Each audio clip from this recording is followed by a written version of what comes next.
Colossians chapter 3 and verse 22. Servants, now in that day, this would be talking about slaves, but it applies to us as employees. Servants, obey in all things your masters according to the flesh, your boss, not with eye service as men pleasers, but in singleness of heart, fearing God. Fearing your boss? No, fearing God. Look what it says. And whatsoever ye do, verse 23, do it heartily, many of you know this, as what? As to the Lord. Well, I ought to obey my boss as to my boss. No, you ought to obey your boss because you're obeying the Lord.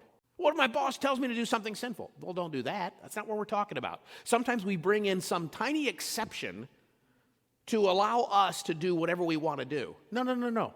Obviously, if your boss tells you to do something, you are obeying a boss. You're obeying God's boss, not your other boss. But, and in fact, 1 Peter chapter 3, or 2, will be there in just a moment. But in 1 Peter chapter 2, he talks about having somebody who abuses you as a boss. And he's saying, you know who your example is? Jesus. Think of the mistreatment he endured, and he didn't do anything wrong. So don't let it surprise you when you are mistreated by a leader. My point, though, is we obey someone not because of them. We obey someone because of him.